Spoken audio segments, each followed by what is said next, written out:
All right. Hi, everyone. I'm here with Realtor Dessica Bennett, and we will be discussing first time homebuyer essentials and knowledge to know so that maybe it can alleviate some of the anxiety that you might have when going into purchasing your first home.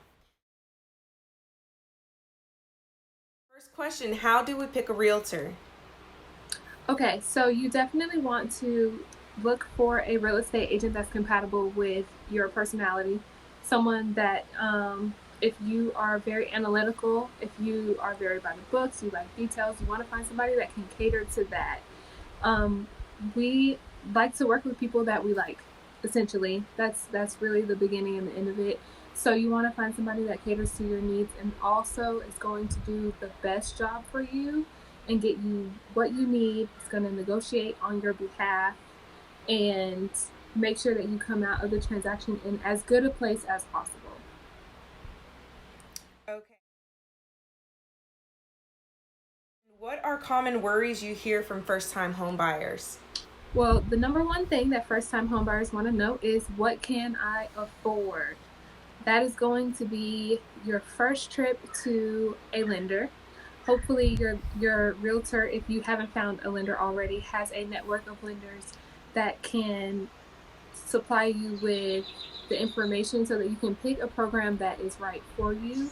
Make sure that you know all the programs that are available, especially if you are prior military, because you could qualify for a VA loan outside of the conventional or FHA loan. So you want to make sure that you have all the information that is available to you for what you can afford.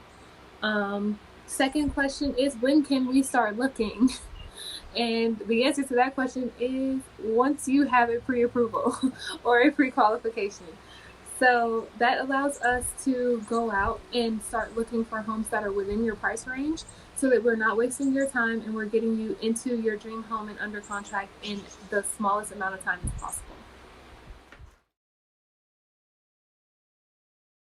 What are the essentials to know when going into buying a home? Okay, so you definitely want to know what you qualify for. Um, that's first and foremost. But you also want to understand the type of market that you're in. Make sure that your agent can explain to you um, with a comparative market analysis. Oh, sorry. Um, what it is that is going on within the market in the area that you're looking for, whether the homes are trending for a higher price point or a lower price point than what they're listed at. That's something that's very important, and it also goes into how you guys write your offer.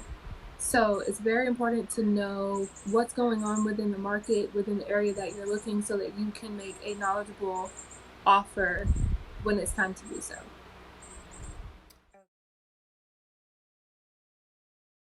Do you often see people looking for homes that they can't afford? And if they can't afford it, what do you usually advise? Well, we all love to window shop. That's always fun. But you do not want to waste a lot of time, which is what I tell my clients. You don't want to miss out on your dream home in looking at something that you know is outside of your price point anyway.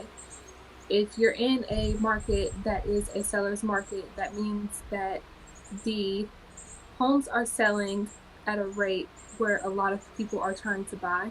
You want to try to stay out of a multiple bid situation as much as possible. And if you waste time looking at homes that are outside of your price point, you could be missing out or putting yourself at the bottom of a pile for a home that you really do want and you can't afford.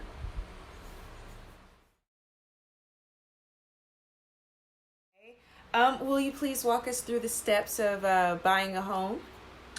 All right, so step one and step two are interchangeable. You're either going to find your lender first or find your agent first, but both of those are necessary. Definitely get a real estate agent because you want to have someone there that can negotiate on your behalf and understands all the terms that go into purchasing a home. It can become a little stressful. It is a very stressful process, as I'm sure you know. So you want to make sure that you have someone on your side that can explain these things to you, that can keep you from staying up late at night being stressed about everything that is going on. Step three is going to be when we go out to find a home. Then, say on the first trip, ideally, we find your dream home. we go under contract, you are going to contribute what we would call earnest money, which is showing of good faith that you are really interested in purchasing this home. It can be from 1 to 2%, maybe sometimes more, just depends on how much you can contribute and how much the seller is willing to take at that time. And like I said, that goes towards your down payment at the end of the transaction at closing. But it is just to show, hey, this is what I'm sending with my offer. I'm very serious about purchasing your home. This is what I have to put towards that in this moment. So along with your earnest money would come your contract, where we would negotiate things like the closing costs, if you would like any of those to be contributed by the seller, as well as your due diligence period will be listed in there, which allows you to have the time to go throughout the house, have any inspections done, have radon gas tests. You can get the roof tested, anything that you would like to have tested to make sure that this home is available to buy physically, and it's not something that you are surprised into putting more money into or investing more money into than you expect. So this time period is for you to make sure that everything is aligned that you want, and if it's not, you can back out, still get your earnest money. If it is, you would keep going forward with the contract and then essentially go into escrow, which is next step. And that is essentially where the transaction process is on both ends cleared. So your lender is going to be checking your financials, land's getting surveyed, your home is going to get an appraisal, just to make sure that the value is worth what you're paying for it. You also are going to be making sure that the deed and the title is free and clear on the seller side, so that you are actually buying a home that the seller owns. So that is all very important. After escrow, you are going to get a clear to close from your lender. Everything's a-okay. You're going to go to closing, where you will pay your down payment, and your lender will explain to you how that is transferred. You're going to pay your closing costs, however much you are contributing and the seller is contributing. And the closing costs, are made up of your document prep, your survey fees, and your attorney fees. All of that is all of the documents that are prepared at the attorney's office to make sure that your closing goes clearly or as effectively as possible.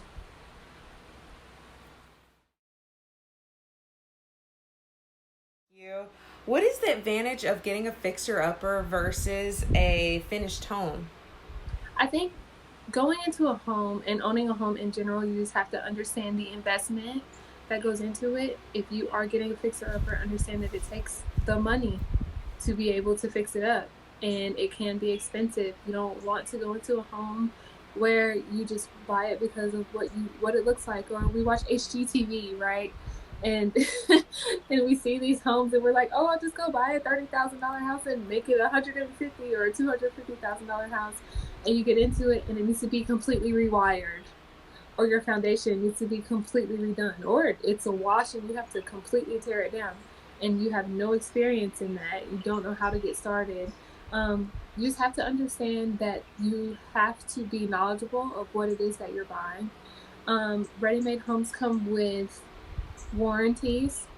They come with sometimes new appliances, updated appliances, and you kind of know what you're going into, right? Everything has a manual, everything has a warranty, and at least for that first couple years, you have the room if anything goes wrong for them to come in and fix it, as opposed to when you get a fixer-upper, it's kind of all on you to take care of it. So just know the financial responsibility that goes into doing both before you get into it. Okay. And then my last question for you is, what advice do you offer for current home buyers attempting to buy a home amidst COVID-19? I would say stay in direct communication with your agent and with your lender. There is a surplus. There are a surplus of agents out there right now, and we should be a wealth of information. So find somebody who is in your area that knows your market. Ask the questions that you want to know. Ask what's going on within the market. If you have any lender friends or you need a connection to a lender, speak to a lender in regards to your credit, where your credit is standing, and how that relies in how that replays in you buying a home in this moment. Um, I know a couple months ago it was a little harder. Some lenders were changing their restrictions or their requirements to buy a home.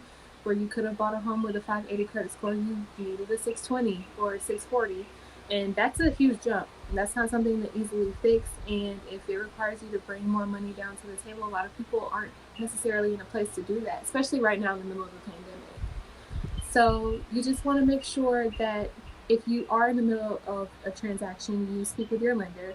Make sure that if you are furloughed, they have that information. You want to try to be as transparent as possible as to not delay your closing at any point. And if you are in the process of looking, if you are in the process of starting the process, just know that this is a very interesting time. I won't say it's a bad time to buy. It's just a very interesting one. And if in 3 months it's better and you can stand to wait 3 months, I would suggest waiting 3 months because everything is so up and down. And I feel like it's starting to level out now, but you just never know. So I would say just speak with a real estate professional within your area and find out what's going on within the market where you are and move from that. Thank you so much. Well, there you have it. A few tips on going into buying a home with Realtor Dessica Bennett. If you all have any questions, comments, or concerns, please do not hesitate to reach out to myself. I will point you in the right direction of who to ask, or either reach out to Dessica. Thank you so much for tuning in. Any last comments, Dessica?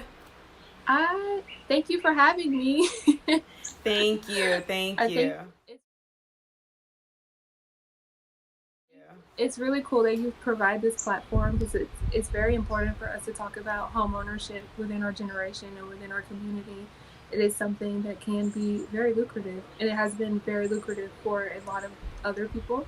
So I think it's something that we should become more knowledgeable of for sure.